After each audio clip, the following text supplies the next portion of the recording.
भन्छ नि साथीहरू, नेपाल गए कपालसँगै, बर्मा गए कर्मसँगै भने जस्तै।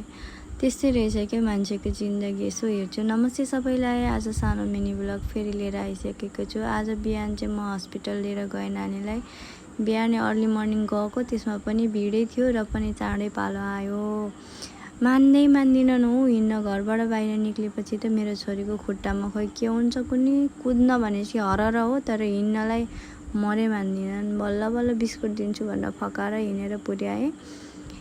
बिचमा सफारी चढेर फेरि अब अलिअलि हिँड्नुपर्ने थियो कि घरि औषधि लिएर आइज भन्छन्, घरि के भन्छन्। हस्पिटलमा पनि अब डक्टरले प्रायः औषधिहरू फेरि रिचेक गरेर मात्र दिनुहुन्छ नि त। अनि हस्पिटलबाट आएँ, एकछिन रेस्ट गरेर बेलुकाको खानाको लागि तयारी गरेँ। आज चाहिँ मैले बोडीलाई भुटभाट गरेर त्यसमा सोयाबिन राख्थेँ, आलु राख्थेँ, टमाटर राख्थेँ, धनियाँको धुलो, बेसार, नुन राखेर खन्द्राङ खुन्द्रुक चलाएर पानी हालेर खर्र सिटी 4-5 सिटी लगाएर पकाउन राखिदिएँ। यता भिन्डी पनि काटेँ। भिन्डीलाई पनि कति आलुसँग खानु भनेर आज फेरि मैले भिन्डी मसला बनाउने सोचेँ।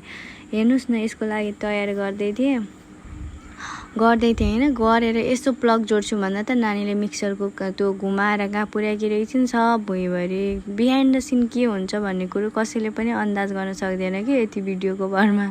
किनभने जति देखाउनु मन लाग्छ त्यति मात्र देखाइन्छ नि त। त्योभन्दा पछाडि के भएको हुन्छ, कति भाँडा थुप्रेका हुन्छन्, कति के हुन्छ भन्ने कुरो चाहिँ सबकी बस की बात नहीं है भन्छ नि। त्यस्तै हो। सबै घरको काम गर्नेलाई त थाहा भइहाल्छ। त्यसपछि खाना पकाएर पसिना भएँ। मैले छिटै खाना पकाएँ कि किनभने आएर पनि आफै पकाउनुपर्छ भनेर। अनि हामी हटिया जाने सोच्यौँ। हटिया गएको त साथीहरू सुरुमै किनेको भए कति सस्तो रहेछ, राम्रो पनि थियो सुरुमै जाँदाखेरि होइन। हामी चाहिँ फेरि धेरै जान्ने भयौँ कि माथिसम्म पुगेर एकलट हेरेर आऊँ भन्दा त माथि त झन् महँगो रहेछ। यो झिगनी सिगनी के हो किन्यो। अनि त्यसपछि मसरुम पनि लियो। बोल्न पनि यति थकाइ लागेको छ कि के भन्नुहुन्छ। अनि सधैँ हामी यो ठाउँमा चाहिँ दिदीले लिनुभयो, अनि सधैँ यहाँबाट लिन्थ्यौँ कि खुर्सानी। अनि यहाँबाट फेरि मैले लिएँ। त दाइले किन खुर्सानीमा डिस्काउन्ट दिँदैनन् भनेको त नलाने ठाउँ परेछ। अनि त्यसपछि मैले ओरतिरबाट ल्याएँ। अनि बेलुका आएर अनि खानासाना सर्भ गर्दैछु कि थाकेपछि त यति नाटक नगरे पनि हुने हो। र पनि किन मन त्यो दुखी कर्म भने जस्तै होला कि खोइ किन गर्न मन लाग्छ। यति नाटक पनि अलिकति सजाएर यसो भिडियो हालेर यसो लाइक कमेन्ट आउँछन् र यसो भिडियो भाइरल भइहाल्छ कि हाम्रो दुःख देखेर जनताहरूले मन पराएर अनि हामीले पनि यसो घर बसी यस्तै भिडियो हालेर पैसा कमाउन सकिन्छ कि आफ्नो आवश्यकता यसो आफै पुरा 2 पैसा कमाएर गर्न सकिन्छ कि भन्ने आशमा यो भिडियो चाहिँ।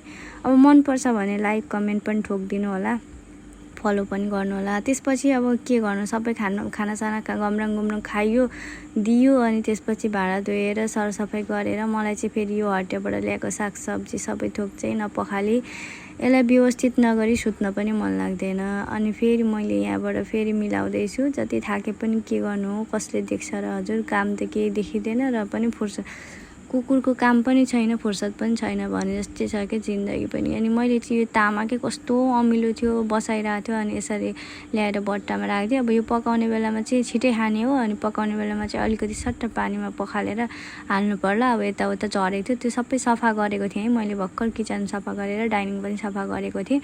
तीमाथि अरूले हेर्दा चाहिँ अब कस्तो यस्तो पनि खाएको भन्ने हुन्छ होला, तर आफ्नो भएपछि चाहिँ त्यो आफैले खानको लागि चाहिँ त्यति धेरै हुँदैन कि साथीहरू होइन।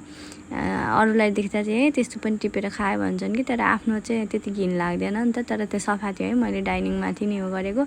अनि यता टमाटरलाई पनि मैले पखाल्दैछु। टमाटर पनि मजाले पखाल्ने कि साथीहरू। यसरी पखालेर ओबानो बनाएर फ्रिजमा राखेपछि मजाले रहन्छ। त्यो त्यसमा बाहिर भएको त्यो औषधिहरू पनि मजाले जान्छ नि त, जुन बाहिरी लेयरमा भएको चाहिँ भित्रको त भन्न सक्दिनँ म। अनि त्यसपछि त्यसमा बिग्रेको टमाटरहरूको स्मेल पनि हुन्छ, किचेको हुन्छ, रसहरू लागेको हुन्छ, त्यसले अझ छिटो गलाउँछ। त्यो भएर पखाल्नुपर्छ सागसब्जीहरू चाहिँ।